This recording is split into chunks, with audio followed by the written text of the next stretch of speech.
first aid and emergencies, because it's emergency preparedness month. So this is kind of my bag, a little kind of my area, since I'm the retired nurse. And first aid is first aid. It doesn't really matter the species, whether we're human or dog or horse or cow. There are certain things you need to be aware of, and certain things, you know, and there's risk and benefit with everything. So the priorities when you're treating an emergency are airway, breathing, and circulation. And depending on what's going on with the airway, you know, if they've got something stuck in their throat, or, you know, if they start to swallow something and it won't go down, if you can, and they're going to be angry and anxious and upset, sometimes you can get that out and that the choking problems resolved. Or if they have something and it's a little further down, sometimes the Heimlich maneuver might be necessary, and you can do that on dogs. I'm not going to get into teaching it because I've never actually taken a course on it, but the gist of it is the same as with humans. If possible, with the dog, you'd probably lay them on their back and do a thrust upwards towards their diaphragm from the soft part of their stomach, because that's going to be the easiest way to do it, rather than trying to have them stand. Unless you have like a giant dog like Poe, when you stand and hold your hand and you thrust up like that, but that's not going to be the easiest thing to do on a choking dog. If they swallow something and they have an allergic, if they have an allergic reaction to something, they could potentially get swelling of their nose, throat, and tongue, which would obstruct their airway. And in that case, if you notice the swelling starting in their face, Benadryl is safe for dogs, but you need to talk to your vet specifically about your dog to get a dosing on it, because it's different than humans. The weight, the milligrams per kilogram or milligrams per pound is different. But it's very effective. And I actually had a Newfoundland that had half her face swell up to twice the size. And we gave her Benadryl, and within 10 minutes, her face started coming down. And that was from swallowing a frog, or licking, or doing some interacting with a frog in the local creek. So, and I found that out after talking to several people who let their dogs play in that particular creek, that it was every single dog had that happen once, and they never touched that, whatever it was that caused the issue. We're pretty sure it was a frog. Benadryl comes in capsules and liquid, and the liquid's dose is I don't remember how many milligrams per cc it is, but it's important to look at that and get the number of milligrams. You might need a math calculation, and in that case, you can call Animal Poison Control, and that number is linked in my blog. And I had posted the blog in the chat group. So that's actually a good resource, and we'll get into that as well. Also, it's a good idea if you have an emergency vet in your area, to have that phone number programmed into your phone. I would also suggest having that number like written out on a piece of paper attached to your refrigerator, like we used to do with the old-fashioned, before we had cell phones, emergency contacts. And it used to, either be where the phone hung or on the refrigerator. And that if it's on the refrigerator, it's very easy to tell somebody that's helping you to call the number on the refrigerator that says Animal Emergency Service, or Animal Emergency Vet, or Poison Control. So that's a good thing to have on hand. Breathing gets a lot more complicated, because when it comes down to CPR and rescue breathing, it's not necessarily 100%. It's not 100% effective, and the rates for CPR are extremely low. Obviously, if you don't have an airway, your dog's not going to breathe, and that's why it's important to establish the airway first, and then get the breathing, them establish breathing. You can do this by, you want to pull the dog's tongue out so it's flat, make sure there's nothing obstructing the airway, and then you can hold their mouth closed and breathe into their nose, which hopefully a couple breaths will be enough to get them breathing again. But again, it all depends on why they're not breathing.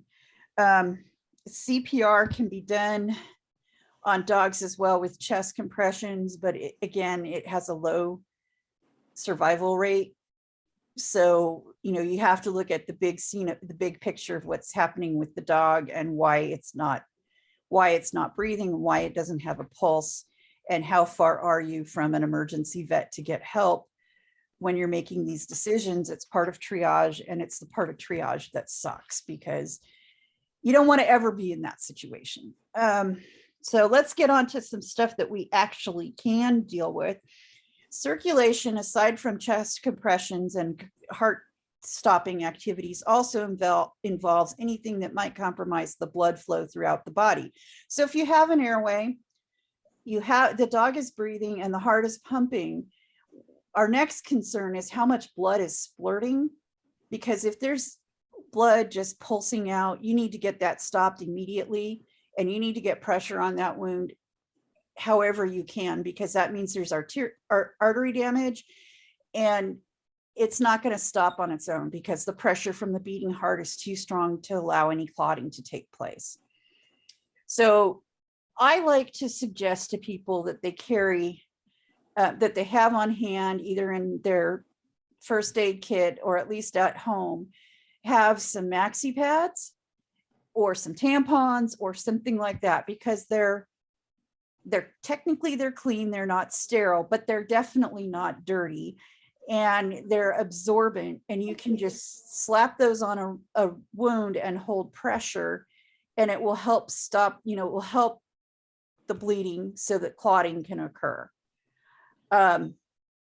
They can be reinforced and reinforced and reinforced. And if you're reinforcing a dressing, you never want to take the dressing beneath the dressing you're reinforcing off, because you don't want to stop any clotting that may have already started. So if it's still leaking and you put 5 dressings on it, you put the 6th one on top of it.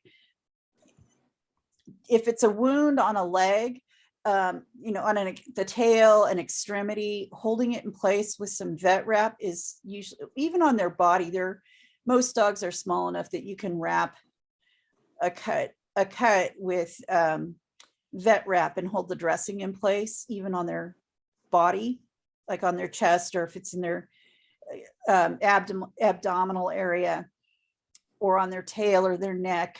You can, I wouldn't do it to close their mouth unless you are needing it to use it for a muzzle, but that's another form to make a muzzle with. But so, and these are things that you can have on hand, and, God forbid you get, say something like a horse kicks you and you get a cut on your leg that's going to require sutures. These items will also work on you as well. So aside from medications, just about everything that's works to stop bleeding on a pet or a service dog will work to stop bleeding on a human. I wouldn't necessarily recommend getting airways and things unless you've been trained how to put those in, because you can do some damage to your dog putting those in, and they may or may not be effective. I'm looking at my notes again. So another big thing we can get into that can be a problem is poisoning. If your dog gets into something, and hopefully all our service dogs are trained well enough to leave things that don't belong to them, that don't belong in their mouth, alone. But some, things happen. Like I said, I had the Newfoundland that she had a really good leave it. She still put a frog in her mouth and still had her face swell up. But if they get into something and you know what they got into, that's when you definitely call animal poison control. And I have their number linked on my blog about contacting them That's next to the emergency vet number. That's what you should have for accidental poisonings, overdosing of medication. You know, say say your dog got into your birth control pills or something. I've known people that have had that happen. And you need to know what to do. That's when you can call animal poison control. So, and they have resources for probably just about every substance that an animal can get into. It's all in computer files. Unfortunately, I've had to deal with poison control a fair amount in my previous life when I was a nurse, and I had to call poison control for callers that called me with various things like, oh, I took 4 Tylenol, or I took, 3 times the normal dose of Tylenol. What do I do? Or my kid ate 100 milligrams of Benadryl. What do I do? Well, we had the resource. My Siri's going off. So what you can do in those situations is you can get a hold of poison control. They'll be able to direct you what to do. Like, do not go to the vet, do not pass go, do not collect $200. Or, this is what you can try at home. And they're used to working with vets, and the vets are used to working with them in emergency situations where if poison control calls, if something comes in, the vet doesn't know how to treat that's related to a substance the animal has ingested, they'll call and they'll get the information. So it's like calling a specialist. So, but better yet, training, which we're just getting to. Training goes a long ways in lots of situations, in first aid and lots of situations. I cannot stress enough the importance of having your dog used to being handled by veterinary staff, used to have it, they don't have to like it, but they need to be able to tolerate, things, obnoxious things like thermometers. They need to be able to tolerate injections. I mean, sorry about that. That's okay. Ideally, we want our dogs, it would be really nice if they would all just lay there and with their paw out and wait for the IV to come. But the reality of having their paw out waiting for the IV to come is that's a heck of a lot of training. And we're not talking about tigers behind barriers. We're talking about our pets, our service dogs. They're not our pets, they're our service dogs. And so we, if what we have the spoons for is to make them comfortable with that, with people handling their feet, doing their nail care, doing what needs to be done so that they're not terrified. The idea is to make them as comfortable as possible, because if something really bad happens to them, doesn't matter what you've trained, they're going to be uncomfortable and they may end up with a muzzle on whether they need it or not. And so that's where my cone comes in. So I don't know if all of you saw the blog post or not, but that I had linked. But basically what you do is you teach your dog to put their nose in the cone. Nick, will you come here? He's gone to bed. So basically, sort of. Nick, come here. Poe, are you going to come do it? All right, Poe, come here. So Poe, can you do this for me? So I don't know if you can see what she's doing. Come on, Poe. Yeah, you'll get it. Come on. In here. In here. Put your nose in. She hasn't done this for a while. So basically you teach them to put their nose in the cone. Come on. All right, Poe, touch. Nice. And Nick is hearing stuff. She's waiting for me to pull goodies out of my pocket. All right, Nick. Poe, come here. Put your nose in. Come on. She's like, I want the cookies. Don't. Come on. In here. In here. Can you do it? Nice. All right. So she's not being super cooperative about that, but she wants cookies. But that's basically what you do is you hold it out and you shape them putting their nose in the cone. And what that does is it helps get them used to putting their nose into things like a basket muzzle or a, it also works if you're going to use a gentle leader, if you use eye protection, if you use hearing protection, it gets them used to putting their face into something that might be smaller. And so that I personally carry a muzzle when I take Nick out. I don't expect to ever have to use it with him, but it's more to warn off the demons that may cause the need for it. So, if your dog is hurt or injured and they're being tended to, and you're being tended to, if you're in a car accident, they're being tended to, and you're being tended to, a muzzle might be slapped on them. And that's okay, because right at that point in time, you're more worried about your dog not being traumatized and not being hurt and getting them, the help that they need. Crate training comes into play. I'm going to guess we're all big crate training people. It kind of, so we're just going to briefly touch on it. In my opinion, every dog on the planet that lives in contact with humans needs to be crate trained, because they have things happen where they have to go to the vet, they have to go to the groomers, they have to go to a dog show, they have to travel. Something happens, they need to be in a crate and they need to be comfortable and accustomed to it.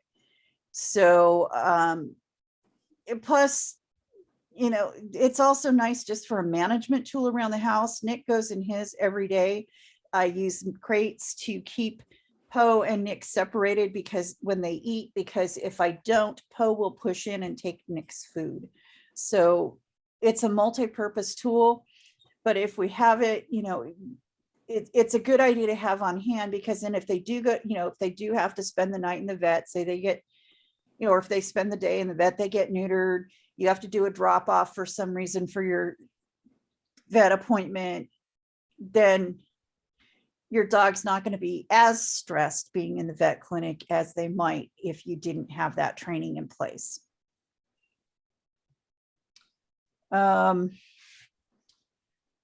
So those are kind of the core things, but I wanted to also talk about first aid kits, because you can buy really nice put together expensive first aid kits, or you can kind of do something on the fly so that you have something or have an idea of what to use in case of an emergency. So if you're out, if you're out in the wilderness hiking and you are taking your dog with you, it's probably a good idea. Nice, Nick. Except you guys ate all the cookies. I'm out of cookies. It's a good idea to have a first aid kit of some sort, whether it's a purchased pre-made kit, or if it's something that you found, that you've put together, that you found that you need. So I personally, from experience with humans, it's been kind of a mixed bag of what needed to happen. I think I used to do a lot of mountain biking, like 2 to 3 times a week. So we were out, and it wasn't local, it was out, it was in the Sierras, in the Sierra National Forest. And usually we could get a vehicle probably within a quarter mile of the trail or where somebody might have been injured. And one day I was out mountain biking with 2 friends of mine. One was a nurse and the other one was a guy working on his master's in counseling. And he went over a big whoop-de-doo and crashed his bike and blew out his knee. And he's riding with 2 nurses. Neither one of us had a first aid kit. And I was behind him, so I saw what happened, and I told him, stay put, I'll go get the car, because he was closer to the top of the trailhead where we were. So I went to get the car to move it closer to the trailhead. And fortunately, we had some motorcyclists on the trail that day, and they picked him up and hauled him and his bike up to where my car was, where I was taking my car. The nice thing about, so our first aid kit, which was kind of the backup plan in both our minds, was, well, we'll stop at the nearest convenience store and get him a bunch of frozen vegetables to stick on his injury while we transport him to the hospital. We knew it was something that could wait 15 minutes, so we didn't need to call 911. And he wasn't bleeding, he wasn't hurt other than his knee. he just couldn't walk. So we got him all situated with the frozen vegetables and got him down the hill to the doctor. So how does that apply to our pets? Well, there's two things. I mean, if we're out in the wilderness like that, yeah, we probably should have stuff for cuts and bruises and possibly for splinting. But the reality is, if you're carrying that much gear, you're not going to have, you're going to be carrying a lot of gear. So what do you do? Because then you also have to have your water and, you know, your normal day hike stuff. So what do? I am a big fan of using everything having a double purpose. You know, I think that having a lightweight leash to carry in case your leash breaks, so that you can have your dog on leash, even though they should be able to be off. Our dogs should all be trained to be able to be off leash in that situation. But to have an extra leash is never a bad idea. But also to be able to, you know, so you want to have an extra leash. You should probably have shoes with you for the dog in case it's really rough terrain. Like around here, it's all granite, and granite doesn't number on feet and paws. But what can you grab? The other side of the coin is, what can you grab out on the trail? Like if it was a human with a shoulder injury, I'd tuck their arm inside their shirt. If it's a dog, you can't really do that, but you can grab a couple sticks and splint the limb and wrap those in place with a roll of tape, or better yet, Coban, and hold those sticks in place. So then you're only carrying the Coban, because if you're hiking in an area where there's trees or brush, then you can utilize that, as long as you don't grab the poison oak or poison ivy. Well, because the dog's probably not going to get, unless you have a poodle, it's probably not, unless it's shaved real close, they're probably not going to get poison oak. However, the oil from the plant gets on their fur, and that you can get the poison oak from the fur. But then the Benadryl, you know, you should also, you know the dose of the Benadryl that your dog would take, and have the Benadryl present. And you could write the dosage either on the package or on something that you keep the Benadryl in. To stop bleeding, clothing works in those kinds of situations.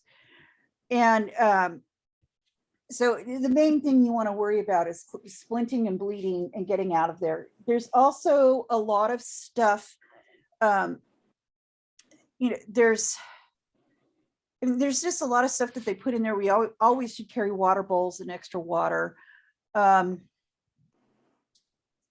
I definitely think you need a first aid kit in the house of some sort, because that's where you spend most of your time, and that's where things are most likely to happen.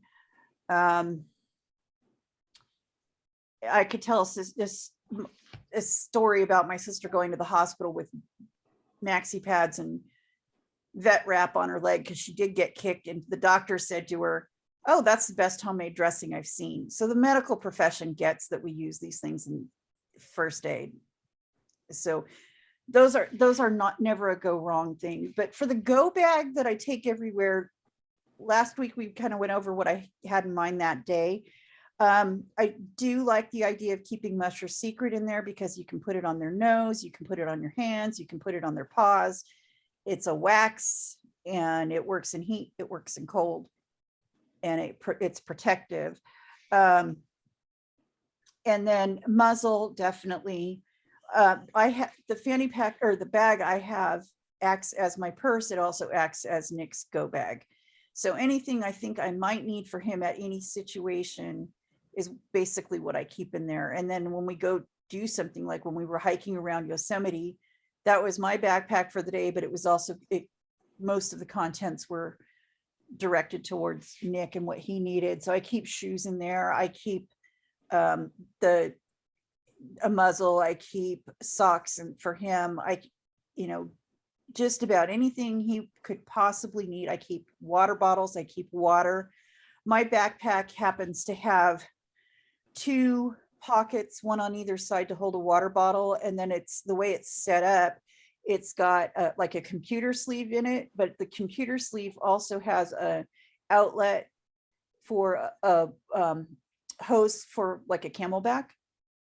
So that's kind of nice to have when you're out, if you're out doing something where you're going to need a lot of water, because the other side of that is if you have a nice big reservoir of water in your backpack and you have a dog bowl, you can just use that to fill your dog bowl as well.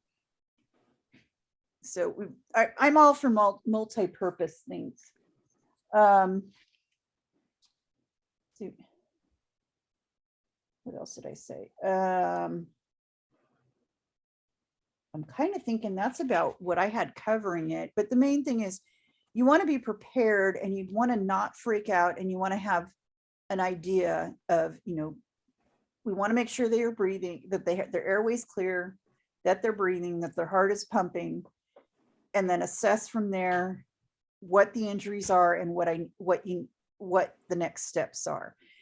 If you are out someplace where you're not going to be able to get a vehicle in to help your dog, having some way to carry them with some sort of carry sling is never a bad idea.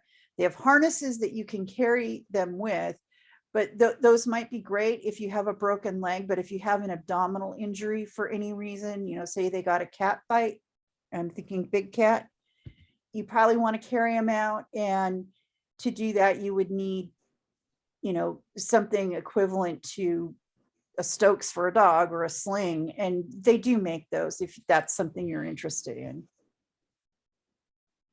But does anybody have any questions? Quiet. Does anybody have any comments about what they keep in their bag and what they've found helpful?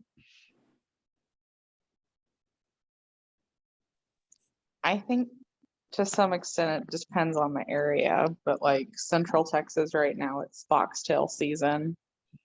So I always have tweezers for hiking. You know, the other thing that can be really handy to have if you have a dog that has enough fringe or feathering on it or poodle fur on it is having clippers. Because I can tell you right now, as much as I love Nick's cords, if we were out camping somewhere and he just got full of it, full of skunk, full of burrs, full of foxtails, I mean, if he was just covered, there's a good chance that either the scissors or the clippers are coming out. So, and then, you know, another thing to think about, depending on where you are, is venomous snakes. We mostly have our big venomous snake out here is rattlesnakes, and a lot of people do rattlesnake avoidance. And that's a good, if you have the opportunity to do that, that's a good thing to do. You can, there are some instructors out there that do teach it force free. Essentially what they're teaching is a scent-based alert to the rattlesnake. So you would have them alert back to you, something like have the alert be they come back to you, automatic recall, and they stop you from going further would be a good one. Because I can't tell you how many times I've almost stepped on a snake. So I would much rather have my dog know how to do that. I haven't worked with him on that, but I mean, I had a cousin, my cousin didn't live in the boonies. She lived out in, like, I think they had about the parcels were about an acre, but it was a subdivision, and she got bitten by a rattlesnake in their garage just going out to get a Pepsi. So rattlesnakes avoidance, probably not a bad thing depending on where you live, or copperhead avoidance or what have you. And Sarah has something. Bare minimum I have for hiking: vet wrap, diapers, scissors, tweezers, liquid bandage. Perfect. Diapers are another option compared to as opposed to maxi pads. Same general principle: clean and absorbent and easy to carry. And Lulu, do you carry anything? No. here in Maine, there's like nothing to carry anything for unless we're going hiking. Then I bring her first, or well, now their first aid kit. I gotta get a bigger one because I'm gonna be bringing both hiking now. It has these special paw wraps. It's in the shape of their paw. And it has this like self-adhesive wrap that it just adheres to itself, and like scissors, something for like stitching. It came with a bunch of stuff. Someone got it for me when I first got Izzy, but I've never had to use it. Well, that's the idea, is you never want to have to use it. The more you carry, you know, if you're carrying it and you just carry it and it's collecting debt, or it's, you know, it's just going out and you're carrying it and it's not getting used, that's ideal. If there's any drugs in there, just make sure you check the expiration dates on the drugs every so often, so that you're not, if you do need it, you're not giving expired medications, because they likely won't be effective. Every year I ask my vet what ointment I should put in there because I keep forgetting. Well, Vaseline or Musher's Secret are a good thing to have for the Musher's Secret. I can't talk. Musher's Secret is more of a wax than Vaseline is, but it's specifically designed for dogs, where Vaseline is just byproduct of oil, of petroleum products. So yeah. Ashlyn, do you carry a first aid kit for Lily?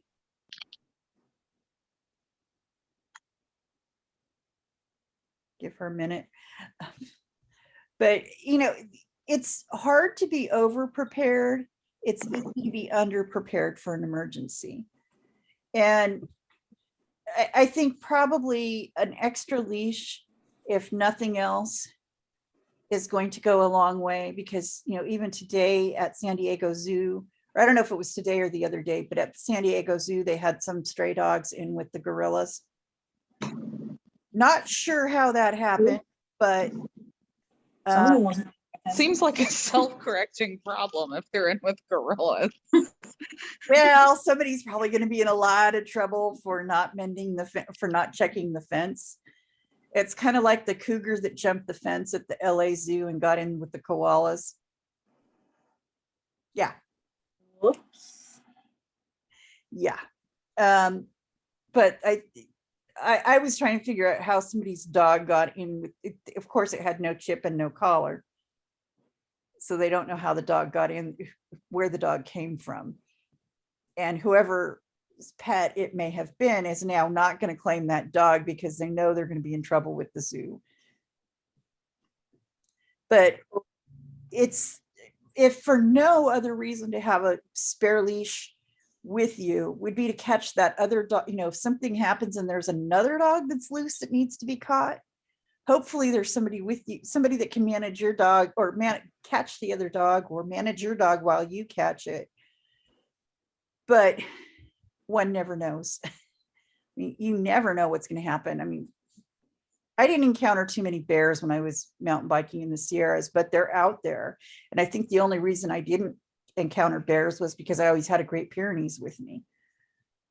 But you still need to be aware, because one swipe from a bear paw is going to do a significant amount of damage to a dog,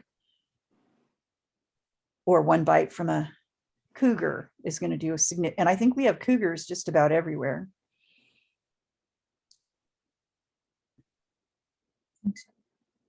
But something about, you know, I carry shoes for Nick, and I always carry socks, whether I think I'm going to need them or not. He has a fair amount of fur, but I tend to put the shoes on so they strap below his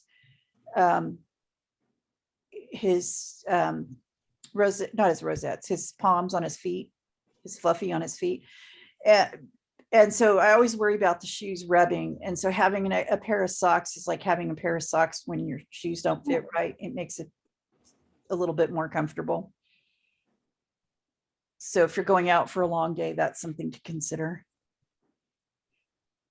The other thing is if you're hiking or doing wilderness stuff, like around here, we have giardia in the water in the mountains. So it's a good idea to have a water filter. And then if you're someplace where there's water, which isn't always the case in the Sierras, you can filter the water and drink it. Or like say, well, I don't know if any of us are taking our dogs to the bottom of Grand Canyon, but that's another place where you need to filter the waters in the Colorado River. So I tend to think disaster and, dealing with emergencies and first aid out in the field, because that's usually where I've had to deal with them. But bleeding can occur anywhere, and having just a few things to stop it can make the difference between getting home relatively safely and not. The other thing I would say is the little first aid kits that come in a package about this big are probably not going to have what you want or need in them. They're usually just a bunch of band-aids and not really anything that's going to stop major bleeding. The case is good, but you don't need to get that for, you don't need to pay 20, 40 bucks for a case that size. That's not going to give you a whole lot more than band-aids.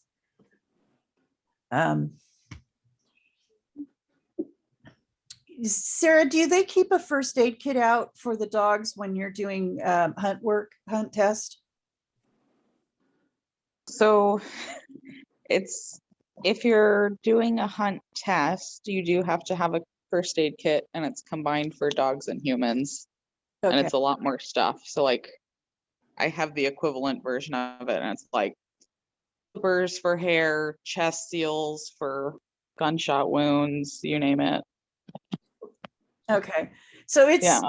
it's a pretty extensive, it's probably several $100s to have a kit like that. If you're having, and honestly, in Texas, at least you have to swap it out minimum twice a year. Like even Benadryl, like I buy that twice a month in the summer to swap out in my car.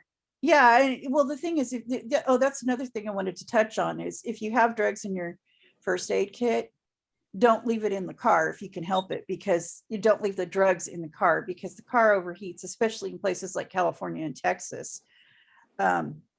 And that will make the drugs go bad faster than the expiration date on the package. I'm personally a fan of the liquid Benadryl for dogs because if they do have an issue where their airway is swelling up, you can at least get it in their mouth, and there's a chance that getting it on their tongue or on the mucous membrane of their mouth, they'll start to absorb it before it starts to get before they swallow it. And if that's the case, they'll at least be getting it sooner, even if they try and spit it out, because you can't always, a dog that's having airway issues, you can't always pry their mouth open and shove a pill down the back. It's not always going to work. Sometimes you can, but in the liquid Benadryl, you can buy in smaller bottles. You don't have to get the big bottles, and you can dose it appropriately for adults if you need, for adult humans, if you need to, for that kind of thing. So you're probably talking that you have like a tactical first aid kit that comes in a backpack type thing with airways and all kinds of. So my ex-roommate now is a paramedic. So yeah, my going hunting first aid kit is very different than my everyday first aid kit. Yeah, and takes up a lot of space. Yeah, because we used to have one like that for the cycling team that I had purchased when I was doing first aid for the cycling team. And you end up with things like neck braces and, stuff like that. And, I don't know about you. I love my dogs dearly. They're like my children, but the reality of trying to pull a dog off a mountain with a broken neck, you got to look at a lot of factors when you're deciding what to do at that point, because and those are hard decisions we don't necessarily want to make, we don't necessarily want to think about, but I mean, you want to get the dog out of there. The question is, what is going to be the damage to the dog while you're bringing it down? And but you know, those again are situations we don't ever end up in. Yeah, I did want to say one thing because I guess I have this huge hunting first aid kit, which I very rarely use anything in, minus the staples. But then, like, even just George's biggest injury was on a paved trail on leash. He just stepped funny going over a log and laid his whole abdomen open.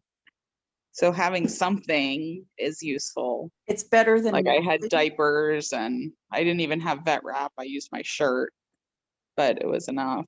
So just if you have shirts are actually so my thing is, if you go hiking, wear a sports bra so you can take your shirt off, or go with a guy who's not going to be worried about taking his shirt off, because shirts can be wonderful things. Like I was saying earlier, if you cracked a collarbone or did an arm injury and you needed to get off the mountain, the best way to deal with your arm is to get it tucked inside your shirt.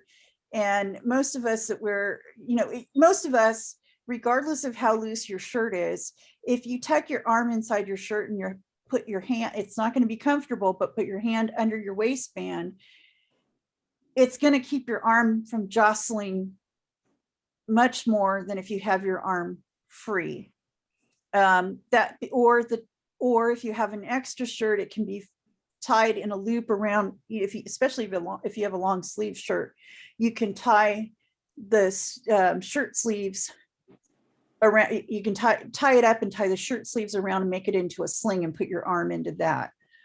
You could do the same thing with the leash. You can make that into a sling if you needed to. So, I mean, it's a lot of first aid is about saying, okay, this is what's in a first aid kit. This is what I would use. This is what I would grab off the med cart and the supplies cart in the med room or the supply room at the hospital. What can I do in this situation to mimic the same thing? What do I have with me that I can, what can I carry that I can use in multiple different ways? Like the diaper, the vet wrap. The vet wrap can hold a splint on, the vet wrap can hold an arm in place, the vet wrap can hold a dressing on. It's wonderful stuff. And if every time you go to get your blood drawn, if you don't get a Band-Aid over where they inject this, where they put the needle, you get vet wrap on your arm. And vet wrap comes in prettier colors usually than Coban. Coban's usually just that ugly tan that doesn't match anybody's skin. So, but clippers, nail clippers and fur clippers are a good thing to have. Like, so if you're out camping someplace, or you're in a hotel someplace and you're doing outdoor activities, those things are good. The coat clippers are a good thing to have handy in case you ever have to shave something down. First time I had a dog with skin infection on her back, I didn't have clippers, and I immediately got clippers because I was like, nope, we're not doing this without clippers. I'm not going to be without clippers and not be able to clip my own dog down to see what's going on. And, whether your dog needs to be clipped or not, on a regular basis, clippers are, I think, a relatively affordable thing to keep on hand. You can get a decent set for around $100, which I know is expensive, but it's still cheaper than a vet bill or a grooming bill to get the same thing done. So Sarah, I have to ask you, because we went into a whole giggle session one night because of how the captions were making funny words. Do you ever have a hard time not laughing at the translations?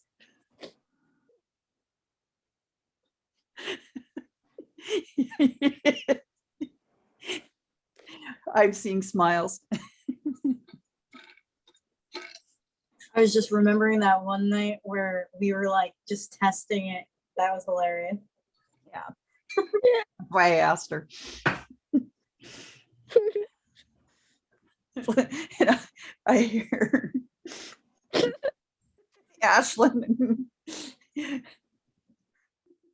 But anyways, that's most of the content I had for this evening. Does anybody have anything to add? Any questions? Sarah, are you going to be designing first aid kits for us? Sure, I can. My friend really enjoys putting together first aid kits. I asked her to slim mine down, and that's how I ended up with just stuff that fits in the front pocket of a backpack. Well, Like not even a hiking backpack, like a regular a day school pack. backpack. Yeah. And that's actually a really good kit that she came up with. And, you know, as much as convenient as regular Benadryl is for humans, I think if we're considering our canines, I really like the idea of the liquid Benadryl.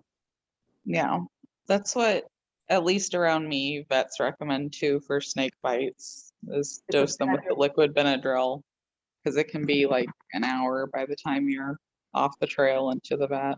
Right. And if you've got the liquid Benadryl, at least you've got a chance of keeping the airway open, because I don't know about you, but I really do not want to be sticking an airway in a dog. It's difficult enough with a person when they're, you know, kind of out of it, but a dog's got razors in their mouth and you've got to be right near those and to do it. And so if you can keep anything that you can do to keep the airway open without sticking anything in their mouth is to be done. Just back to the extra leash, if you had to, in the worst case scenario, aside from using it as a sling or on an extra dog, you could also potentially use it as a muzzle if you had to. It's not going to be a nice basket muzzle like a lot of people think you have to have.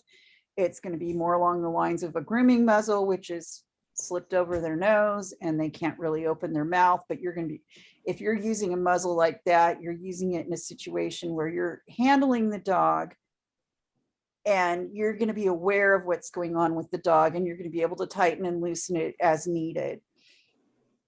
So we're not talking about leaving the dog alone with that muzzle to go off and sniff the world. We're talking about we're in an emergency situation and we need to keep that mouth closed for whatever reason so we don't get bitten.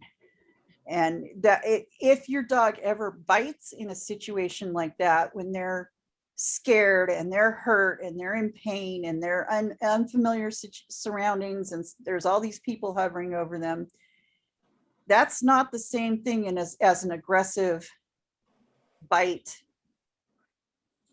you know, when they're barking, snarling, lunging at people. It's a very different scenario. And it, you know, it should not count against their bite history. But, I'm trying to think if there's anything else to cover with this. I mean, the crate training, it's kind of, and for us, it's kind of self-explanatory why, what you do, why you do it, how you do it. You know, bare minimum, an X pen, teach them how to be in an X pen calmly, because if for some reason they're going to be in it for, you know, say they have a hip injury and they're going to be in it for 3 months. If they can be in an X pen calmly so they can't move around that much, especially if you have a big house, you know, that's a better alternative than sticking them in a small crate to keep them from moving. But also the other thing about the crate is if you have the crate, if your dog is crate trained and your dog rides in a crate in the vehicle and you have to transport the dog for any reason, if you can get the crate up to the dog, that would be great, because that's a nice, safe way to transport the dog down to the vehicle. I don't know about your crate, Sarah, but my car crate has handles in it, on it. So hiking off the trail with it, you get to put one person on each end and the dog in the crate and hike off the trail with it. And that's Yeah, mine has handles, but it's really heavy. And to be honest, it's not the prettiest, but how I've seen a lot of people haul dogs off trails is just one person grabs the front feet, one person grabs the back feet. well, that's why, and they're like a pig upside down. yeah, or you can get a blanket and do the same, put them on the blanket and carry the blanket, which is preferable to the feet. especially if Yeah. there's a potential leg injury involved. Yeah, yeah. But if you had to, I mean, that's another option, or grab the crate pad and do the same thing, because both my crates have pads in them, or all my crates have, Yeah. all my crates that are standing up right now, actually all of them have pads. I take that back. I have 5 crates and all have pads. I have 2 dogs and 5 crates. Please help me figure that one out, but that's the reality of my life. But if you have some sort of crash rated, a rotomodal crate, or something like that, or even if you have one of those vario kennels that pops in half, you can put the dog in that and use it as a Stokes to haul the dog out. It's not the prettiest, it's not the easiest, but depending on the injuries the dog has, that might be the safer way to get them off the field, out of the situation. But again, you're looking at what's the reality of the injuries of the dog. Are you getting the dog off the field, off the trail, and going immediately to some place where it can be put down, or are you getting the dog off the field, out of the situation and getting it to the vet, and there's real hope that the dog's going to be okay? And if there's real hope that the dog's going to be okay, you want to keep them as immobile as possible, because if there's any spinal damage going on, it could be the difference between whether the dog is able to function as a dog or not. But That gave me an idea. I'm now going to start carrying a lighter cart seat cover that hooks to the front seat and the back seat. So if anything, a sling, yeah. yeah, My boyfriend has one of those in his truck, and we actually initially we started using it just as that, because I didn't have a travel crate for Nick, but now we just put the travel crate on top of it, but it's there, it can be used. And like I said, a lot of first aid is about getting creative and coming up with ideas that will help, that will get your dog back into a safe situation quickly. And I'd say 99% of first aid is preventative. Having a good recall, having a dog aware of the environment, if you can, rattlesnake avoidance or copperhead avoidance, poison, venomous snake avoidance, big cat avoidance. Hopefully they know that's a no-brainer. Barking at bears, not teasing them, but like, hey, there's a bear, I need to get out of here. we do have bear awareness stuff here in Maine, just none of the other stuff because we don't really have. You probably have big cats. You probably do. We have bobcats and lynx. Lynx are big enough to do and bobcats are big enough to do a fair amount of damage, especially to a dog. Yeah, they're way up in the mountains though, so You'd be surprised. I mean, I've seen a couple bobcats around where I live in the woods, but lynx I haven't seen. my parents live in town, and their neighbors across the street had a mountain lion in their backyard. It's a very common thing in California to have big cats and bears within the city limits. So I take nothing for granted. I was out walking Nick, and somebody had seen a bobcat in the same, it was a cougar in the drainage pipe near where I was walking the dog, and was telling me about it. So I just assume they're out there. I mean, I know there's coyotes running around here because the cat population in my apartment complex has gone down again. We have a lot of coyotes around where I live. They're like overpopulating. Yeah. So it's just something to be aware of. It can happen anytime. And Sarah, I really like your bare minimum kit, because you can wrap all that stuff up. You can wrap all that stuff up in the diaper.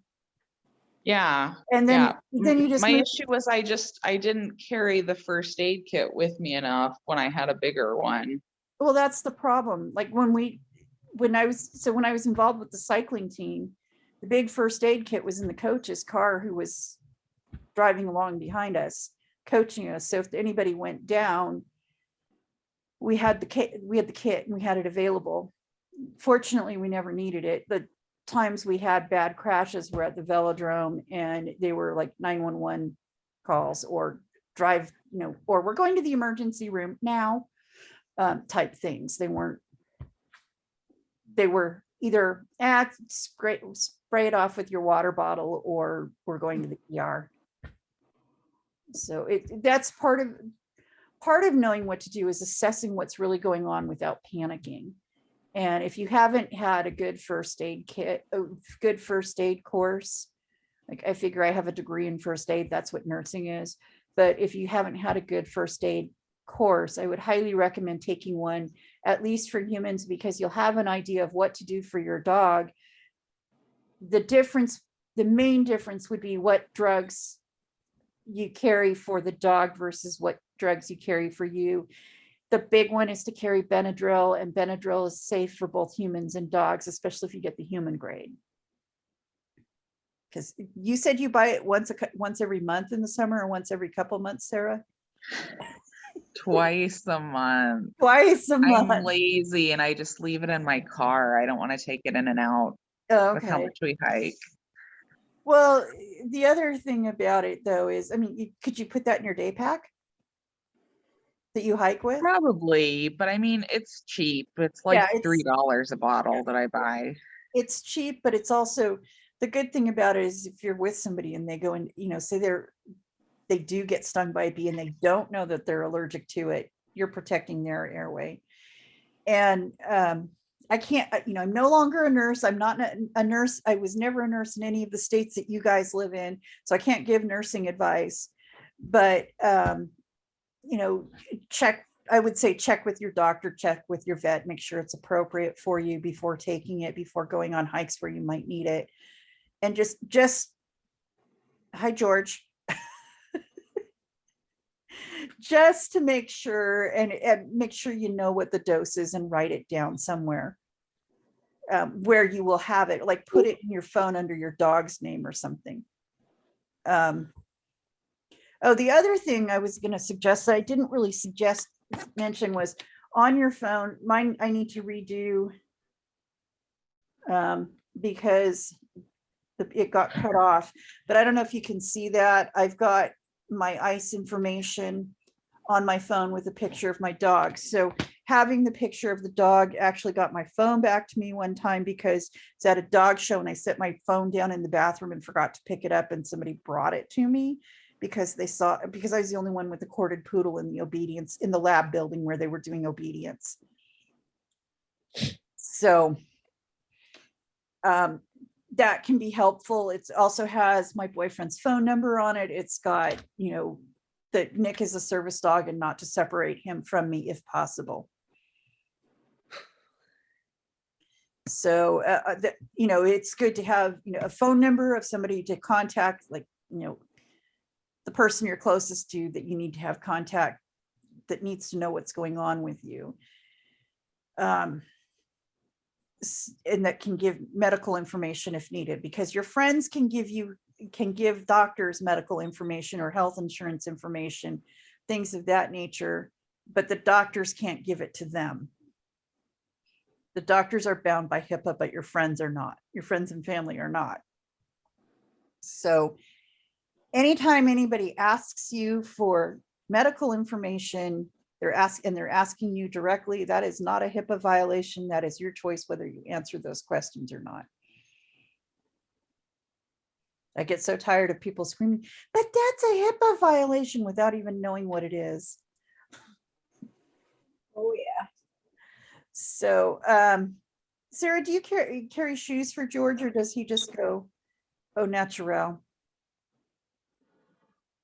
So he does have shoes. He has a lot of shoe options. I'm a little extra. Hiking, he usually wears soft shoes because I want him to have a good grip. But the flip side there is he runs through them, so they're a disposable item. But his rougher ones have lasted for a few years at this point. Should we call him Imelda Marcos? You know that? Oh, yeah, okay. Oh, she's the one, she was the wife of, I don't know if he was a dictator or president. I guess he was a president, technically a president. She was the wife of the president of the Philippines. And when he was deposed, they went through their house and she had a closet with like 1,000 pairs of shoes in it. I guess I it's get a it now. little I get it before your now. time, but that's what the Imelda Marcos references are. So,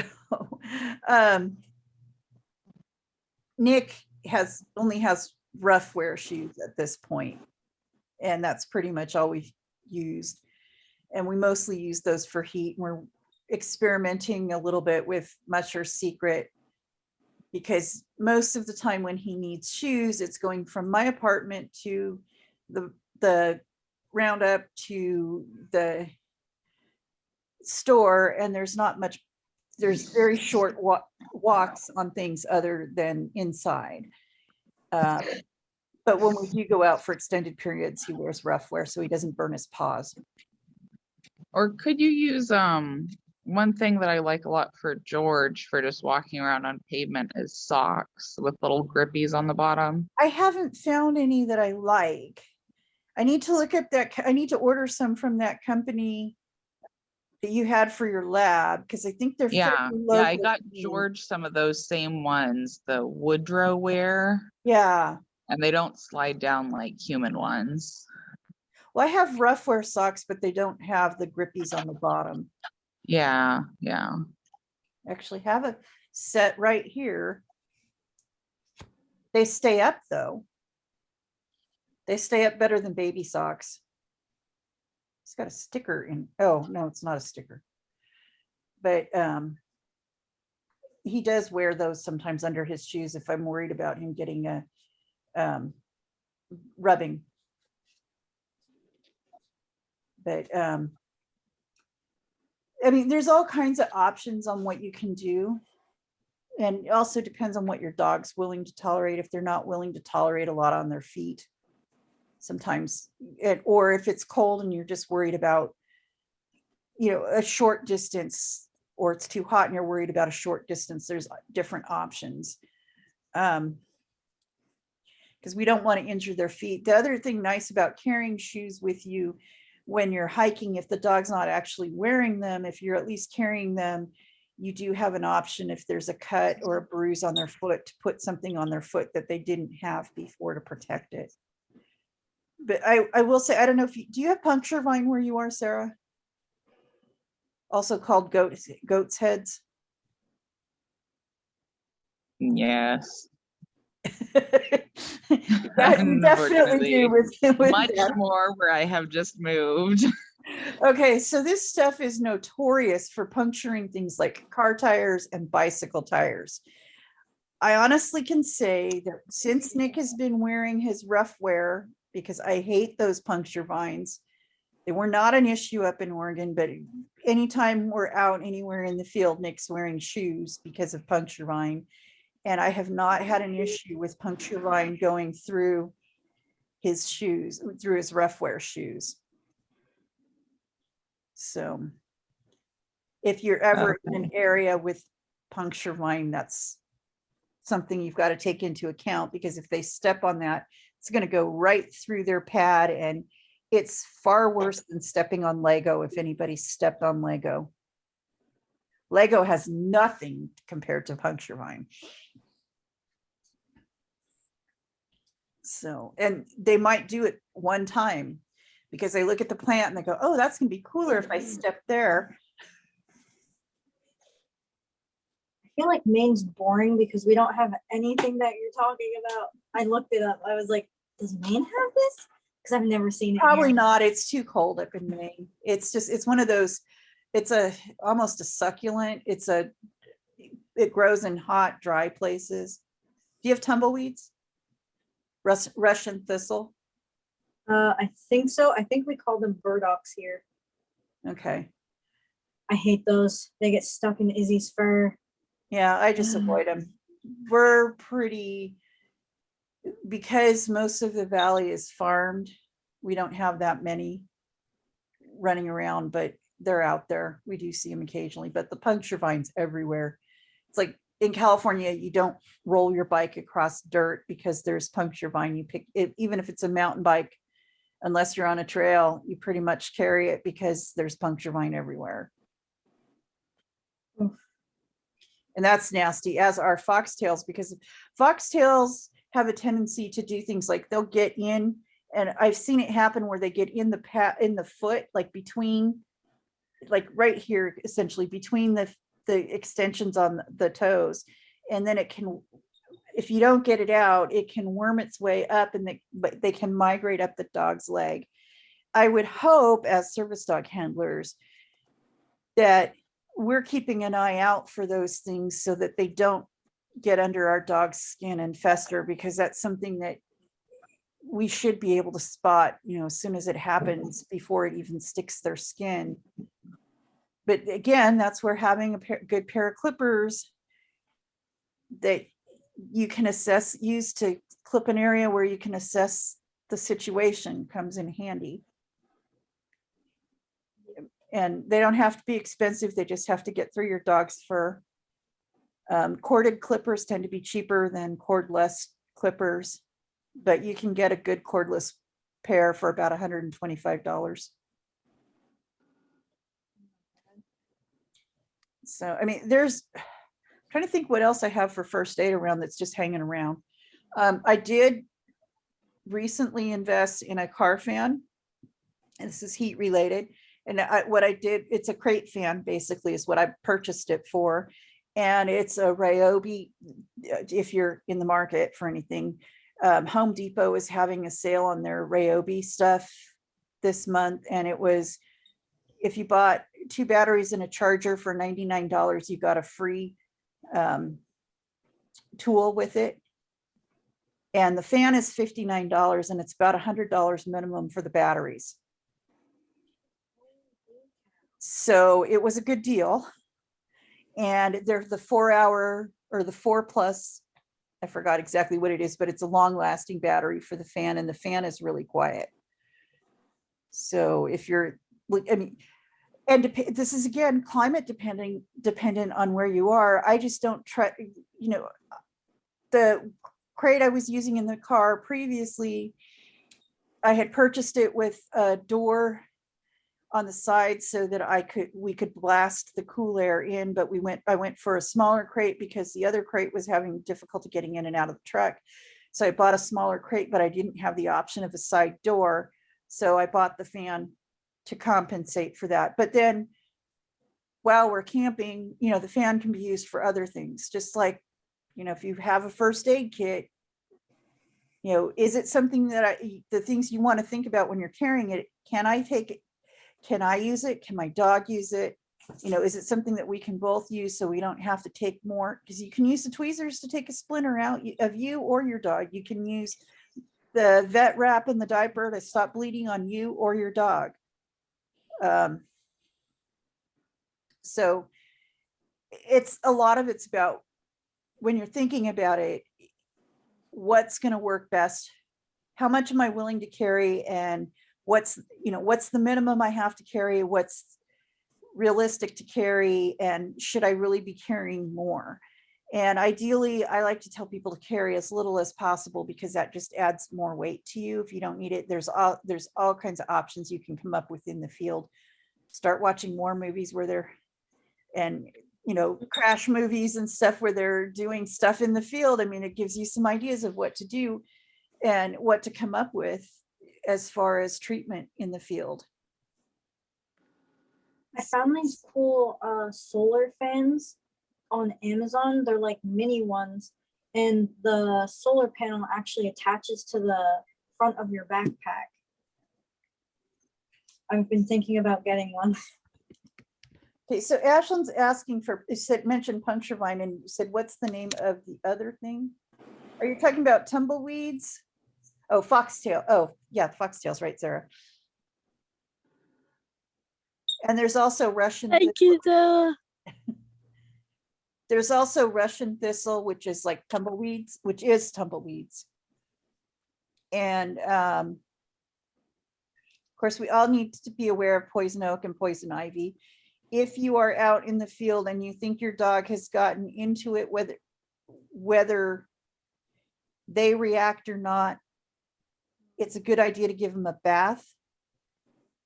Detergent is probably going to break the oil from the plant down better. than just regular shampoo. It's how it works. If in doubt, give it a bath with Dawn and use a heavy conditioner to recondition the coat.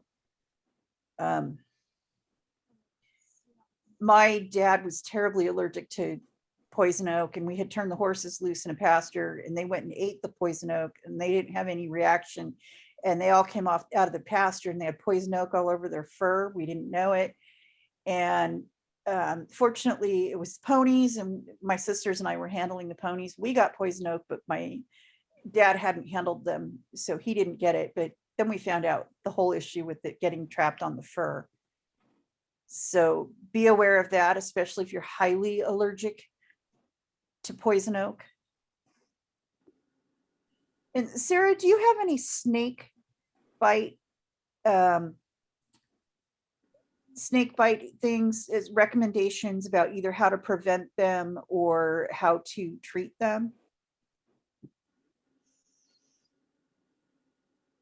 My only vet approved advice is the liquid Benadryl. Okay. That's kind of what my vet recommends. Just even if you don't have the right dose, pour some in their mouth and head to the vet. And the only other common sense thing is don't waste time looking for the snake, because vets are only going to have rattlesnake antivenom. They're not going to have anything else. It's all just fluids and supportive care. The other thing to consider is, and I'm going to start looking for it. So my friend posted today something on Facebook. She does a lot of barn hunt in Nevada, and she comes down to Sacramento and a couple places in the valley. She lives up in the High Sierra, and they do have rattlesnakes up there, but not at the same, not like if you're hunting around hay bales for rats. You know, there's a high likelihood that there's going to be snakes in that hay. And a lot of places where she does barn hunt, she's too far away from an area where they will have they will have antivenom. So there's a treatment protocol out there for treating rattlesnake bites without antivenom. And I'm gonna actually do some research and find out if I can get a copy of it. If I get a copy of it, I'll post it in our group, in Penny's group, Penny and my groups, and in hopefully, and get a copy over to Patty, and hopefully get it up on OTSD resources, because it's information we should share, because even if we can't implement it ourselves, at least it's something that we can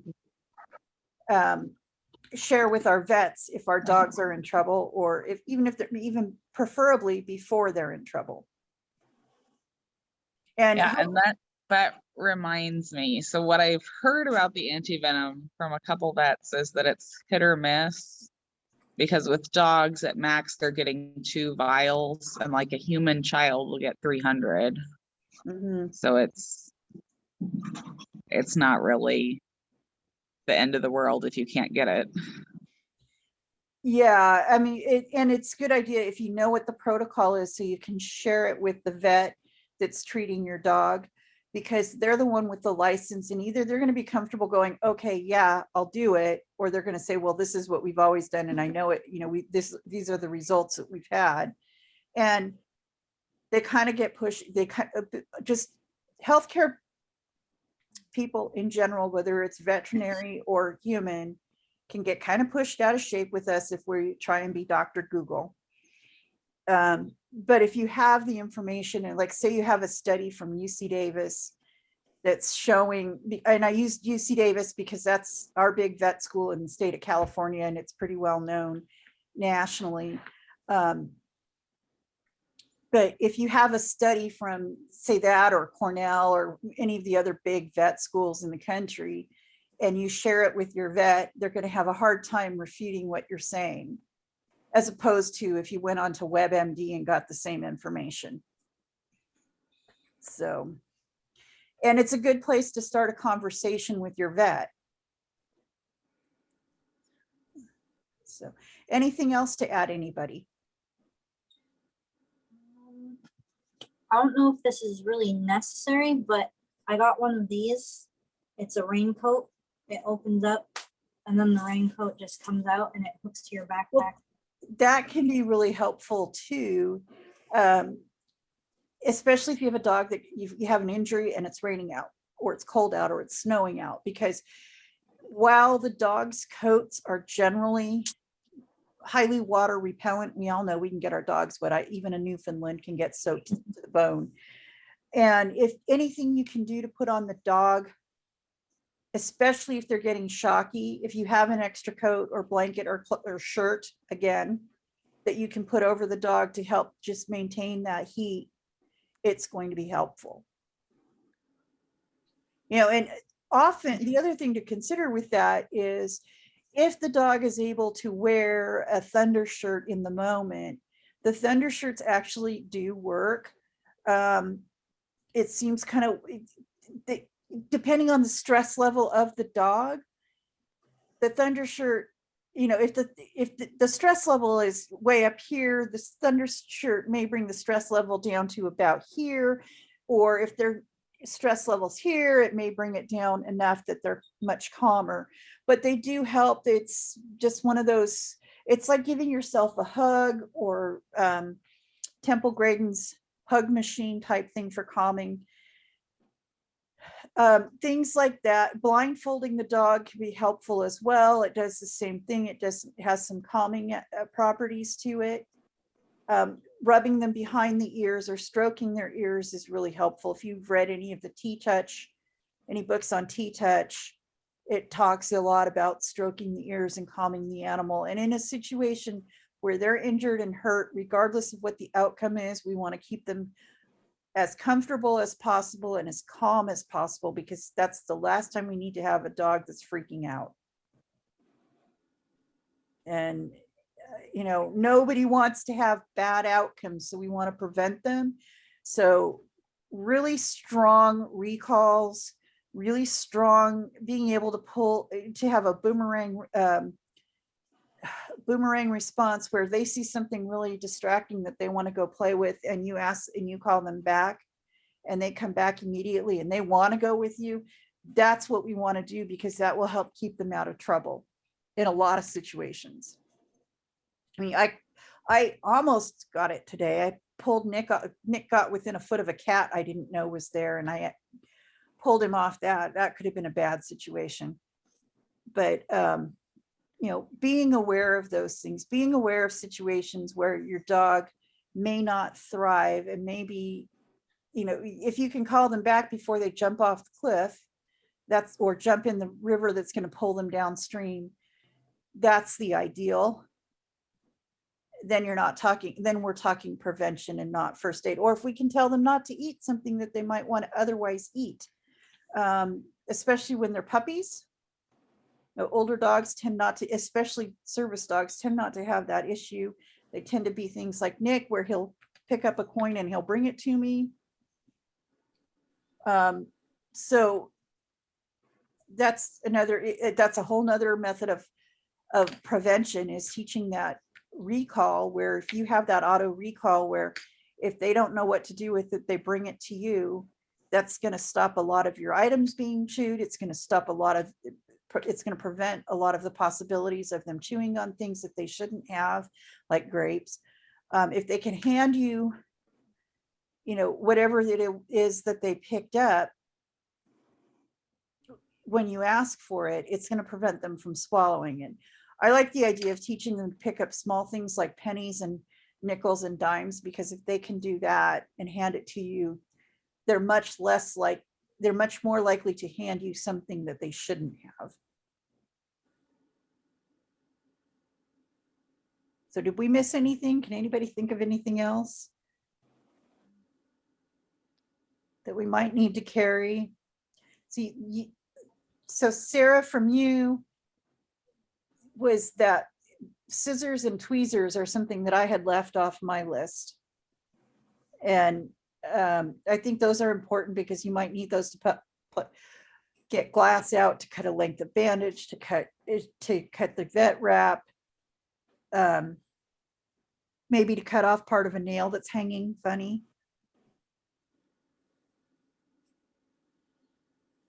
there's just so many options, there's so many things that you can use. There's so many things that are easy to carry that have multiple uses. And I tend to carry plain water in at least one container without any sports drink in it, even if I'm drinking sports drink, and without any sports drink for my dog, even if he's drinking sports drink, because that can also be, it can be used for hydration later on, but it can also be used for wound care.